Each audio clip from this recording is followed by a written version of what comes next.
guys doing tonight? I'm doing good. We're doing good collectively. We've been working on a lot of new music for a new album because, you know, what else are you going to do in this time as a band?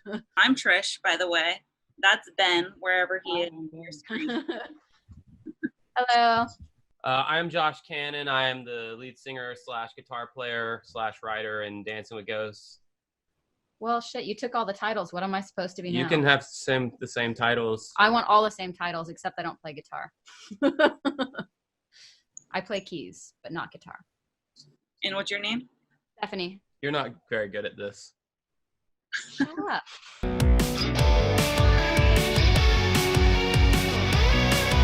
How do you describe your band? Like when you're telling someone just like a little blurb, how you describe yourselves?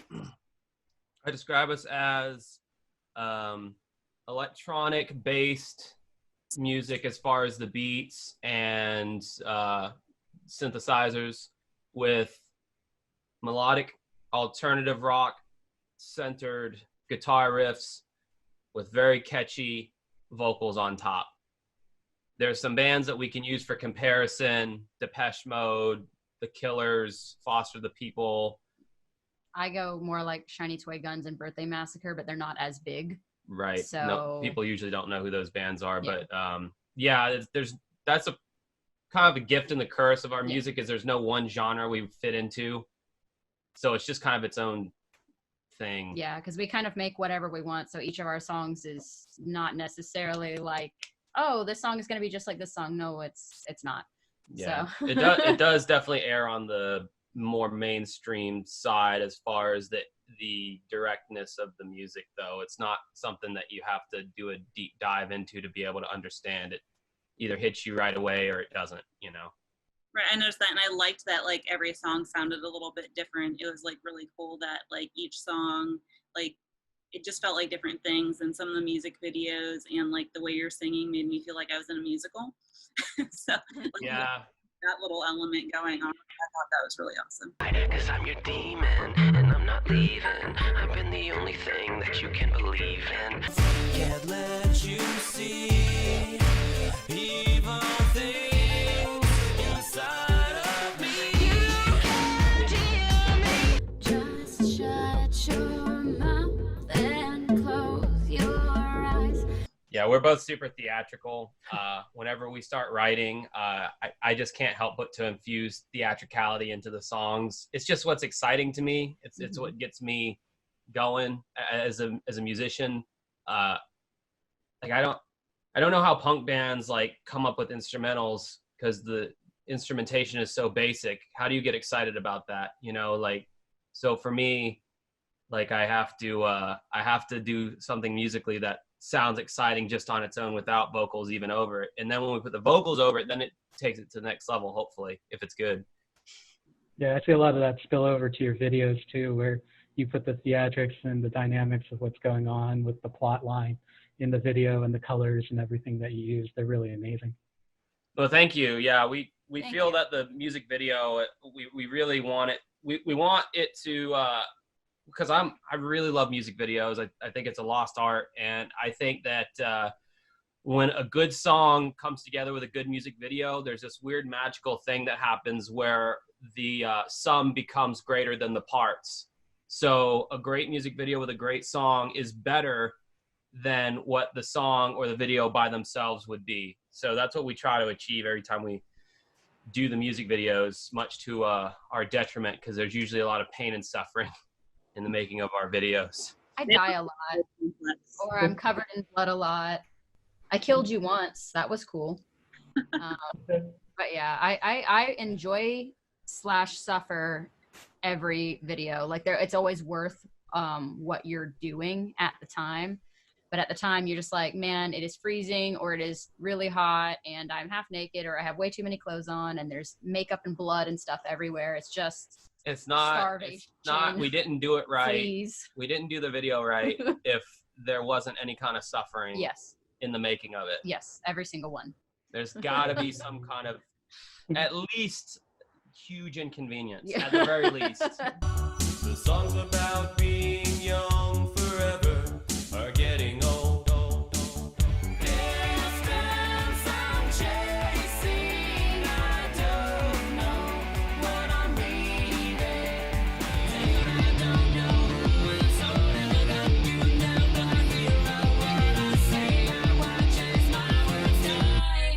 style of them all, and you have like comedy in some of them, which is a really cool element.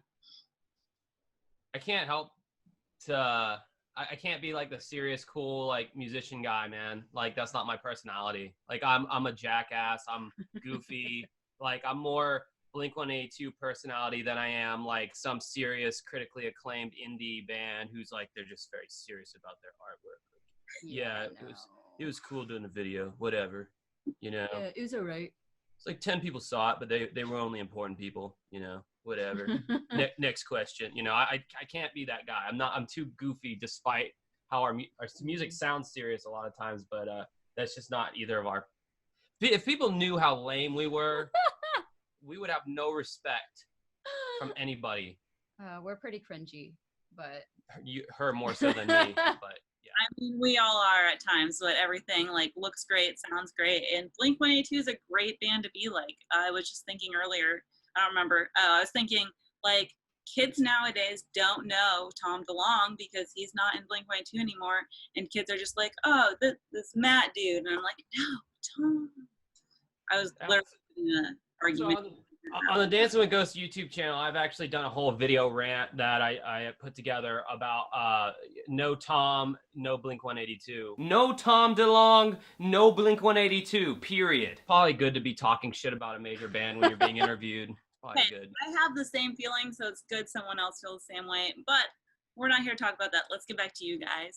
It was a good rant, though, but we only get 40 minutes on here, so I want to talk about you guys. I wish that I could be the way I used to be, back when I had my dreams that I thought I could achieve. So what music do you have out so far?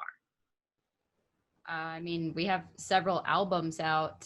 So Koyana Scotzi was the very first one, and it was actually an album I'm not on, but I found it because I knew him and I listened to it and I loved it so much that I kind of was able to come into the She band. became a part of the project after Koyana Scotzi. Then we did Nightmare Inside You in 2018, which started out as an EP, but then it was too fat for an EP, but too slim to kind of be like a full-length album. So we tacked on 2 songs from the first album with her redoing vocals since she wasn't on the first one. So that was our second technical album. Then our third album, which is kind of a compilation of songs off the first and second album, but remastered, and there's a new song on there as well. That one's called Hex. That's the one that, you know, people have probably seen the most of and bought. If they bought our album in the last year, they bought that one. And so we have 3 albums, and we have like 3 singles that are not on albums. And we're working on a 4th album right now. Yeah. And then did you guys meet that way? Like you found his music, or did you guys know each other ahead of time? I kind of knew of him. The guy I was with at the time was a music promoter, and his band was on a festival that he put on. So I knew him through that. And then we started hanging out a little bit later, and it just so happened, oh, look, I know all the harmonies to all of your stuff, because I really, like, I bought his album. It wasn't like a, here, yeah, take this. Like, I bought it, you know, and I loved it so much. I just absorbed it. And so I kind of was like a super fan that got to do the thing, you know, because I've been in bands before, but like I wanted a project like this. I've never had anything like this. So. Which, I mean, by the way, anybody joining anybody's band should be a super fan for it to work. If you're joining just because it's a gig or something, like that's just completely the wrong, I feel like, energy that you're bringing to the table, you know? So I think it's important to really love if you're going to be a member. If you're a hired gun, that's a different story. Yeah. But if you're going to be a member, full-fledged member of the band, I feel like, you know, you should like love the music.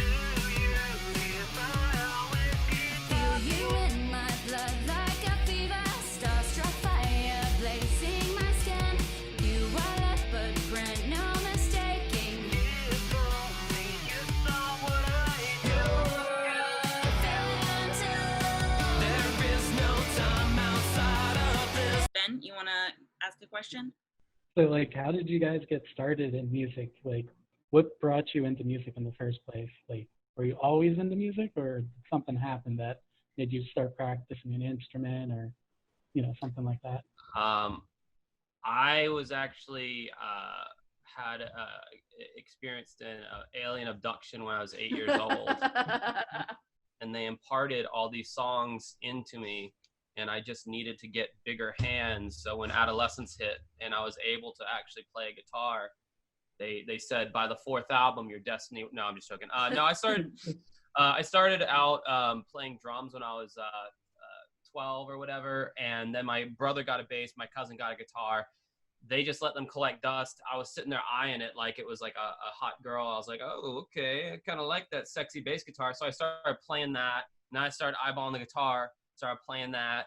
Had this weird thing that musicians have where you put the guitar down, but you almost have like a craving, almost like you would crave a cigarette, to keep pick. It's like, I want to pick it up again and play it, even though you sound like crap. Like, you don't sound good, but you still want to just play it. You don't know why. And if you just keep doing something long enough, you'll get good at it, hopefully. And so my parents, were super awesome with Christmases and all. They bought me a multi-track recorder, one of the old school Fostex ones with the 4 little volume sliders and just crappy audio quality recordings. But it was cool to me because it was like, now I can finally record my stuff proper. This way before iPhones and all that. You could just record memos of everything. And they have these pocket studios now, and this is before any of that. So I would lay down these ideas, and I started composing and getting into songwriting, learning music theory. I'm giving you the briefest of explanations of how I got to where I'm at. And it's then when I was 15 years old, I got into my first band as a bass player. That's what I started out as, because that, for whatever reason, out of all the instruments, bass was the one I became best at quickest. And so I just started playing bass in these bands and got a taste for the stage, and just cut my teeth throughout all my 20s, taking more and more bites out of more responsibilities in these bands, because then I would get to, I evolved to, now I'm the guitar player / keyboard player. Now I'm doing backup vocals. Now I'm writing these songs. Now it eventually boiled down to where now I'm fronting my own band with music that I've done everything. So it was this very long evolution that got me to where I'm at. Yo. Yeah, I have been singing since I was a baby. My mom couldn't shut me up. She tried, but it didn't work. But I wasn't good at it. It took, it wasn't until I was in high school that I kind of started to have people not laugh at me and instead be like, oh, that was really good. And I still didn't believe them. But I always wanted to be in bands. I always wanted to, do that thing. So I was in my first band when I was, I think, like 20. But it was like a horror rock band. It was like me and 6 dudes. It was a weird setup. But I'd say in terms of theatricality, very similar. Like, we built our drummer like an electric chair throne thing, and there was like smoke, and he had chains on his arms and stuff. But then I went on and I built my own band after that. And I had that for 6.5 years, but it was like a revolving door, as a lot of bands will tell you, of members. And we just couldn't do things. And at the time, I didn't know how to do anything. I knew how to, I joined that band and I didn't tell any of the guys, hey, I've never written a song before. I just knew that I could do it because I'm crazy. And I was like, and I was doing it. I was learning as I was going, and none of them ever were like, you haven't written before. And I was like, sweet. So I did that, but through the process you're going, and I was like, hey, we need shows, or we need this, or we need that. And they all had the knowledge that I didn't have. And so I was like, okay, you say you're going to do the thing. And then they wouldn't do the thing. We never had a photo shoot. We never had, like a lot of the things for a 6-year period that you should have.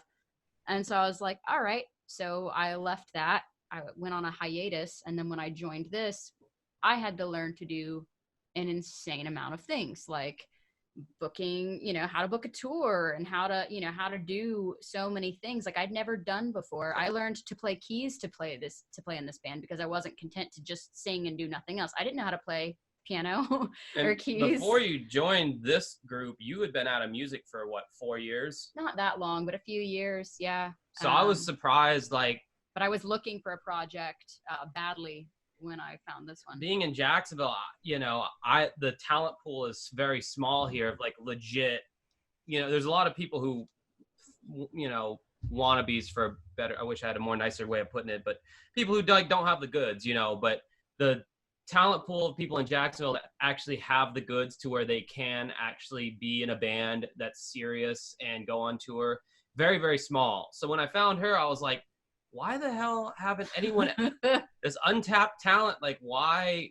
Because usually I never get, like at the time before I did Dancing with Ghosts, no one really knew who I was.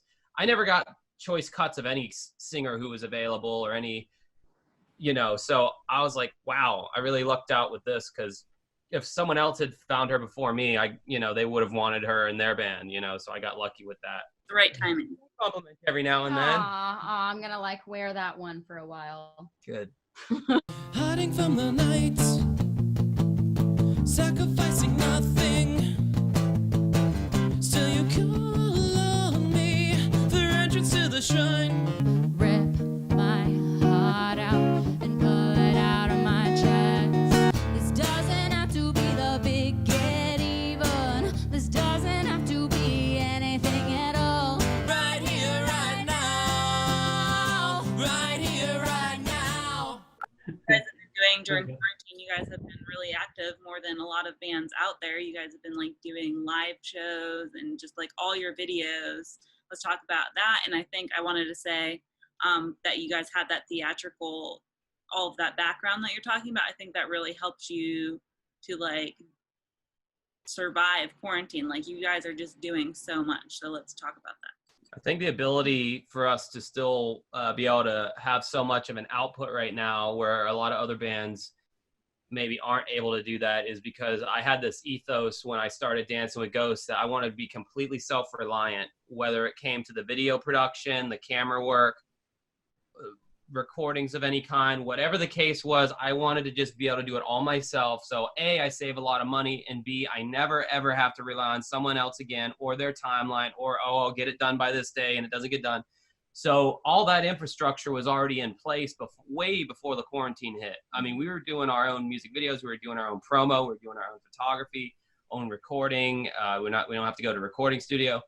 So everything we are that you see for the most part is all like 95% us. So whenever this hit, our ability to continue to generate content to be put out online didn't stop. I mean, as long as I'm getting funds, now I'm on some unemployment thing, pandemic relief or whatever. I'm not.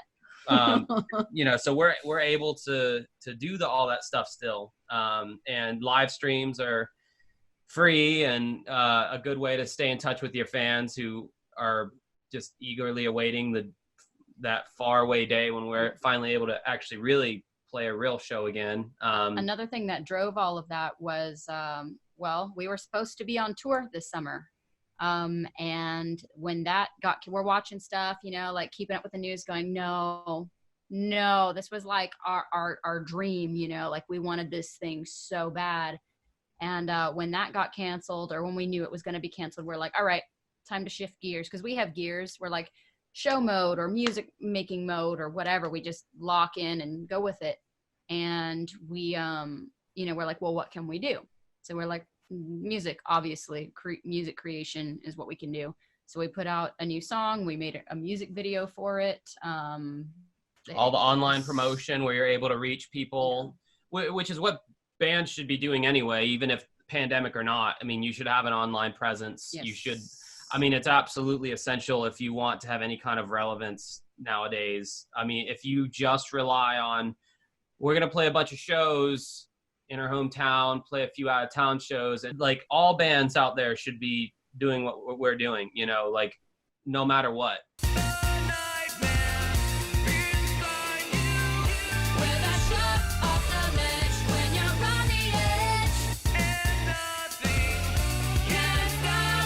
If the pandemic didn't happen, we would have went on that awesome tour. It would have been great. I'm sure we would have had a lot of fun. I would have gotten really drunk, probably, whatever. But, because that didn't happen, and because we're not able to play shows, it's like a golden opportunity to record a new album, because like literally we would not have done that. We would not have put out a new album that was on the back of our priority list. So this is just the perfect opportunity for us to just hunker down and record a bunch of new songs. Because like I said, our third album, Hex, was a collection of songs off the first two albums that were remastered and redone with her vocals and all. So really, we haven't put out anything brand spanking new since Nightmare Inside You, the 2018. But then we had singles after that. Yeah, we've had singles, but as far as like a new album is concerned, so we've had 4 singles since then. So I know the album format in and of itself is kind of controversial nowadays with streaming and all. It's like, well, what's the true need for an album now, only except for people who are fans of physical media, you know, but that doesn't account for most of the streaming and all that. It's just you know, compared to all the streams on Spotify and everywhere else, the people who collect physical media are a very small percentage of that, right? So if, you know, what place does the album have nowadays in the streaming market? And I just feel that I'm old school, I guess, and I just want a new album of 12 new songs, and it might not be the most smartest marketing tool strategically, but it's just something I want to do. I feel the same way. If you hear a song you like you usually want to go to that band and be like, what else did they write? Like, I want to hear other tunes by this band. Like, the one tune's never going to satisfy me. Like, it could be the best tune in the world, but like, I want to hear your B-side. Like, what was the other song? You know, like, tell me something else about you. Yeah. And there has been times where I've checked out a band on Spotify and they have like 2 songs, you know, they have 2 singles and that's it. And it's like a bummer. Or the alternative is there was this band I liked back in the day. They had like the one single on the radio, and I was like, oh my God, I love this song so much. I went out and got their album, and I was so excited for it. And nothing else was like that song at all. And I was so mad. But I get it, you know, like, because for a lot of bands, the song that gets the radio airplay is not representative of the music that they actually make. It definitely messes it up. It works though whenever like the rest of your music's deeper and people come in and they're like, hey, that was like the Jell-O version of the real cake, and I want to see what the cake is, you know? Yeah. So sometimes it works, but not all the time. This happens with me with bands all the time. I'll hear one song on the album, like, dude, why wasn't that the single? That is so much clearly better than what they released as a single. And, you know, we've been guilty of that. We hired a PR person one time, the only time, like a year ago, and we had her listen to 2 songs that we were thinking could be singles to promote the album, our album Hex for or whatever, and she picked the uber mainstream sounding one, very pop, that one. And then, like, looking back, I just regret it, because it's like that song does not represent us at all, and I'm just really annoyed that we pushed that song instead of the other one, which was a lot more representative of what we were. Yeah, and the other one I think would have been more exciting for us to film. Just what was Nightmare in general? Oh, I thought it was Narcissist. Oh, it might have been Narcissist, actually. Yeah. Yeah, well, sometimes you can't win them all. Yeah.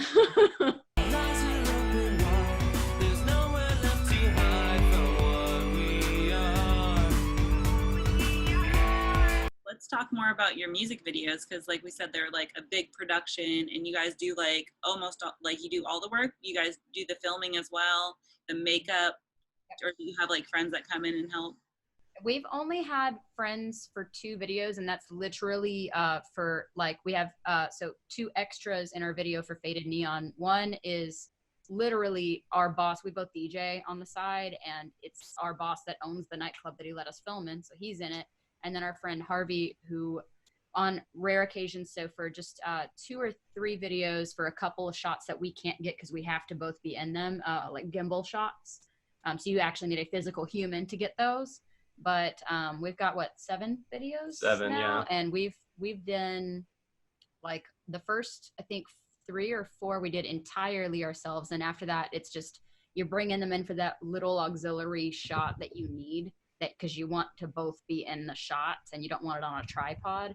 But aside from that, like, we still do it all, you know. So yeah, any like buddy who views the Dancing with Ghosts world as far as our music videos go, it's a very post-apocalyptic world. There's only ever 2 with of us. only 2 people that exist in it at any given time. I think Faded Neon was the first video where it's like, wow, there's actually other people who live in their world. And the only one, I think. Harvey and Keith were both in. Yeah, but it's the only one of our videos that has anybody that isn't us. Yeah, I think that's right. Yeah, so it's a very lonely, just post-nuclear Holocaust world in our music videos, because it's only just the 2 of us ever. Yep. I felt like I was in a post-apocalyptic, you know what I'm saying, world. That word. They're doing construction at my house, and I was like sitting in here editing a different video, and I could just see the tops of the tractors, and the one was like really going, and it just looked like giant robots outside of my window. Like I couldn't tell, like there was no people. It was just like the tops of the tractors, and it was kind of really funny, but at least I knew I was awake. I mean, it's either that or it's like, what did I pour in my cereal this morning? You know, like something's wrong. Here's a story of a fucking douchebag whose pointless life was really starting to get old. And then he met a lady and they sold their souls. The Brady ghost. What? How'd you guys come up with that? That was pretty cute. That's not. I don't technically count that as a music video, even though it is a video that has music. That was a promotional tool that we made for DI Records, actually. Before we were signed with DI Records, Dakota, who's awesome, the head of DI, he had found one of our music videos, and we had been in correspondence for the past couple of months, and he had asked, would you guys be interested in hosting a Halloween takeover? I think you'd be perfect for it, for you know, DI. And then we were like, okay, but we wanted to create a lot of custom content for just it that you could only see on it at the time. And so that was one of them. We did a lot of kind of like stories behind the music videos and stuff like that we posted there. But the idea from the video came, I think that was a late night telephone conversation. We'll call each other a lot of times late at night just to plan and discuss and whatever, and you know, just have that communication constantly going. And I think it was probably my idea. That one was, yeah. Because we were thinking of like some kind of short something or other, and I was like, you know, we have so many characters from these videos, from our past videos, because we have all these different looks that we've done. We could almost do like a Brady Bunch thing, but with our characters. And I started thinking about the editing that would have to go behind that, and I was like, you know, that wouldn't be hard to just green screen, like reprise our characters, green screen it, slap the blue background, put it into the little Brady Bunch squares. And then I was like, well, what can I name it? Oh, Brady Ghost. It just, the whole thing came together really easily. It just made so much sense. And it's kind of a funny intro as to how we actually, I guess, became a band in the most simplistic way. We also even use it as an interstitial between songs at our live shows now. Bye, live shows. I miss you. But yeah, that always like gets a good, it gives us a minute breather, but it gives the audience, like, you know, you always get laughs and stuff, and people are like, oh my God, I really like it. And then we have merch that corresponds to it, because I'm a merch mogul. Like, I worked as a retail store manager for over a decade. So it's like mogul's a bit of a stretch. I love merchandise. I do. I'm a merch nut. If we had more money, I would have more merch. But I was like, dude. Well, if you're a mogul, you'd have a lot of money, because moguls are rich. I'm gonna punch you in the face. But yeah, with the merch, I was like, dude, it's kind of genius, because you see, it's exactly what you're seeing on the stage, but it's here. So like it corresponds perfectly, and everybody understands what it's supposed to be. You look at it and you know, because you know what Brady Bunch is. So I was like, this is pretty perfect. Dancing with ghosts, dancing with ghosts. And it was honestly the hardest part to film was getting, just reprising all of the roles, because like there's all like just putting all this weird black stuff on his teeth and all the cosmetic stuff that I had to do with all this liquid gold and wigs and all that. Yeah, in one day, I think it was, we had to reprise all of our characters from our old music videos, and a lot of those characters require a lot of makeup and special effects crap, and you know, so we would have to dress up as two of our characters, shoot our scene, makeup remover, reset everything, do the next character, which some were more complicated than others. And yeah, that video was a pain in the ass, but it came out good, and people seem to like it, even though that's not like an official song we do, but you know, whatever brings them to the table. I mean, it looked complicated. Youth is almost gone.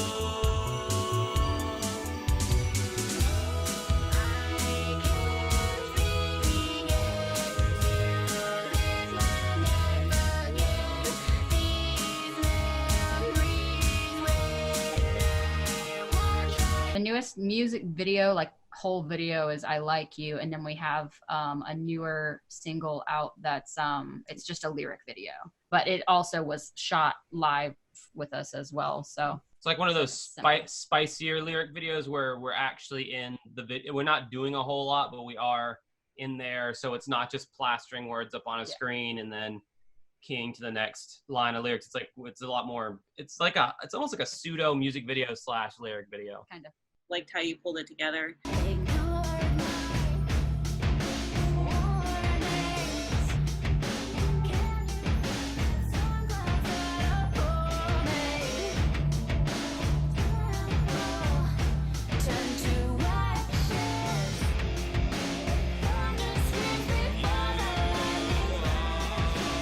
Like You is like pretty intense. That's one of the ones that made me feel like I was in a music video, and it's just like all the emotions and the texting, like I thought it was really cool. How'd you guys think of that idea?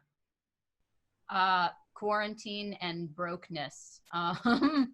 When we came, well, the song was a thing that I was dealing with a lot. So from a lyrical standpoint, that was mostly me. But when we came to writing the video, it was right after we knew that there was not going to be a tour. We knew we needed to finish up a song. We had decided we were going to do that song, and we gave it a release date, and we hadn't even decided that we were going to make a music video yet. We didn't think we had the funds to do it, because with us both being out of work at the time, we're like, how are we going to do this? So he came up with a lot of the opening scenes. What was that? That was a program or something to help us save, like to cut costs. Yeah. So do you have an iPhone, either of y'all? Mm-hmm. So iPhone has this new app. It's called, it's a video thing. It's, the hell is it called? Doesn't matter what it's called. Oh, it's called Clips. It's called Clips. It's like this little thing here. So on Clips, you can bring up these overlays that will put these overlays over you. And one of them is an animation overlay where it makes you look animated. And so I thought, well, this looks cool. So I just started kind of mouthing the lyrics to the song with this overlay. And it's like, wow, this is really dope. Like, what if we did the verses with this like animated look? We filmed it in my garage. Very, very DIY, but it turned out looking really good. The texting stuff, that's actually an app that you can buy from, I think it was Pixel Film Studios, and it generates this fake, it's this text program that makes it look like it's a real text message or whatever. And I use that program to do the texting things. But yeah, the rest of the video, we did have to shell out some money too, because we wanted a location. Locations can really make or break if you don't have any money otherwise. So like I sacrificed all costuming budget. I had a $0 costume budget for this video. So everything had to come from stuff I owned and stuff I could do. So, you know, I harvested for that so that we could get a studio so we filmed inside and outside there. So they gave us 2 different locations, kind of 2 for 1. That works. So yeah, we determined we didn't want to make a music video if it was going to look like lesser just because we had less funds to put into it. We want every video we do to be better than the one before it.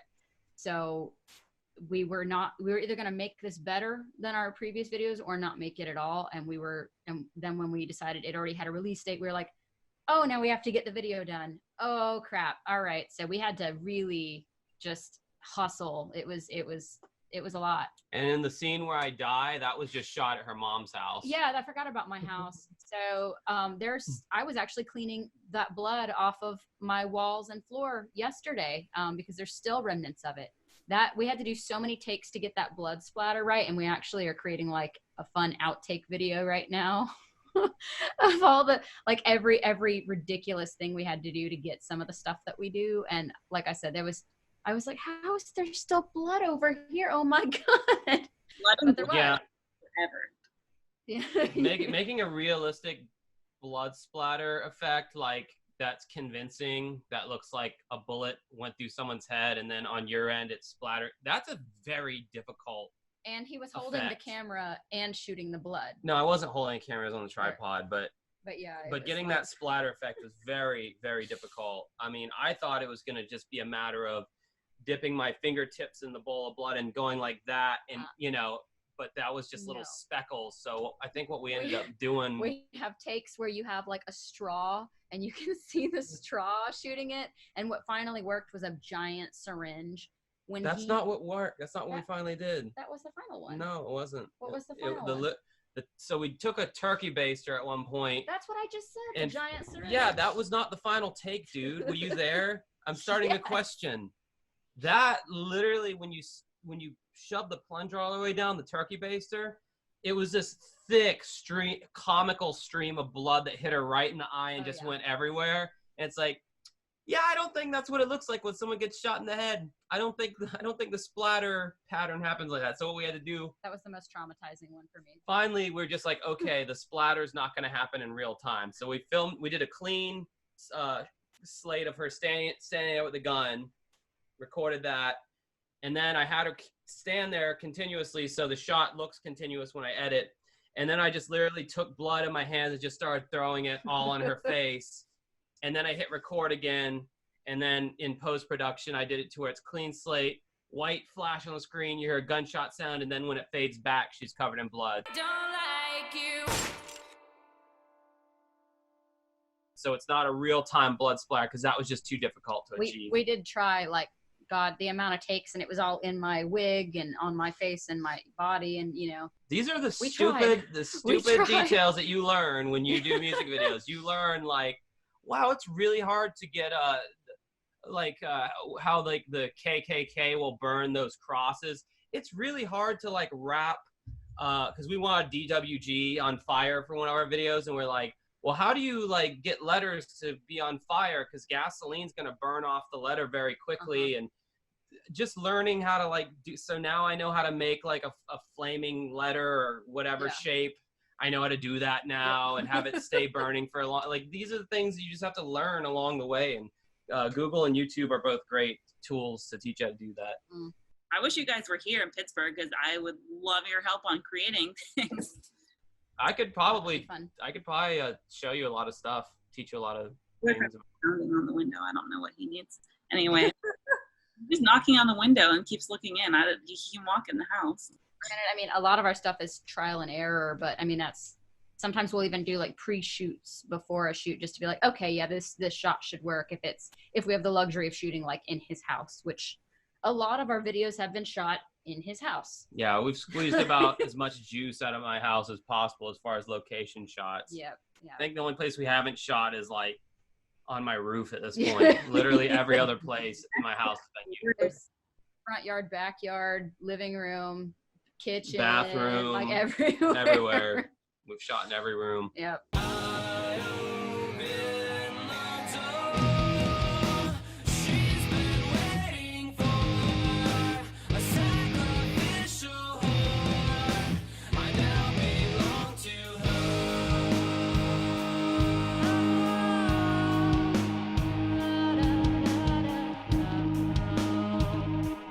think we can wrap it up. This has been a while, and we got to know you pretty great.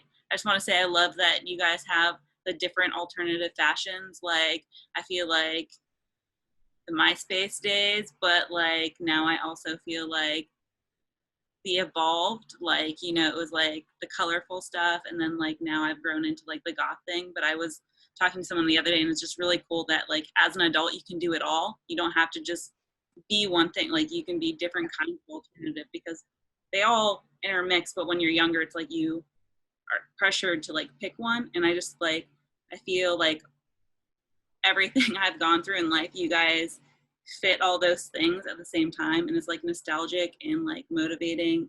And I just, that was one of my comments outside of the music, but I just like the style and the different styles that you guys pull together. Thank you. Yeah, and I like it the way it is in the music too. It's like your music's hard to describe because I hear all those different sounds from all the genres you like.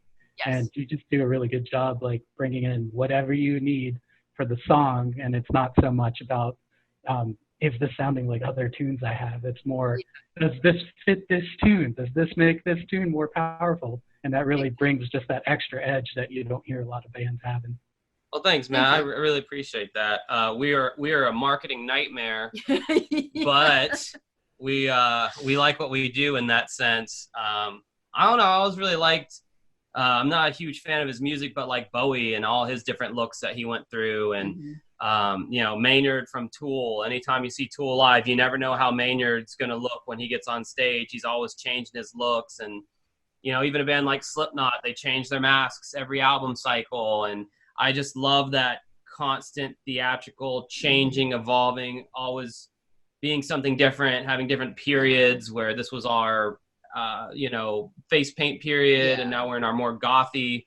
Well, you wouldn't tell it from this, but when we perform on stage, you know, and we'll go through another period, you know, after that, you know. So it's just, I don't know. The last thing I want to do is get pigeonholed into something that doesn't really, that we don't really fit in. Yeah, for me, like from a performance standpoint, I really love being able to kind of do whatever we want for that show, because that's our time to kind of storytell and kind of take people out of their element, whatever, you know, whatever stuff they have going on that day or whatever. We want you to just focus and live right now. So we've got a lot of different visuals and a lot of different things that we do for our live shows.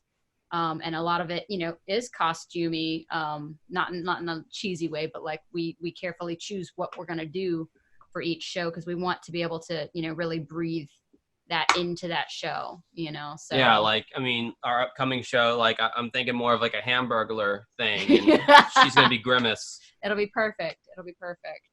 But or furries, maybe we'll try that. You get to wear the tail. No, you're wearing the tail. You can wear the tail. You're wearing the tail. This is about to turn into a dirty podcast in a second. Cool. Well, I think that's a wrap, unless you guys have anything else you want to add. I think this is like the most full interview. Like we hit all the points and like had a conversation, more like it's just like a boom, boom, boom question thing. I love that. So thank you guys for bringing in a great conversation. Yeah, our pleasure. Thank you for having us. We appreciate it. And any time you want to have us back on or whatever, we're down. Other things for any of you that are actually watching this, you can check us out anywhere you would stream music. Spotify is our personal favorite one. I check it every day. Apple Music, Google Play, SoundCloud, Bandcamp, all Dancing with Ghosts. Once social media, everything should be Dancing with Ghosts. Dancing with Ghosts official, and then on Twitter it's Dance Ghost Dance. But I only kind of update that one periodically. We're not Twitter lovers. No, so don't really see the point. I throw things up there, but yeah, all of our music videos are on YouTube, so you can check them out. And if you forget all that, we have a main hub that has all those links and everything at dancingwithghostsofficial.com. Yep. So there you go. Feel free to, like, you know, connect with us or, you know, check out our stuff. Have a good night. All right, thanks. Bye.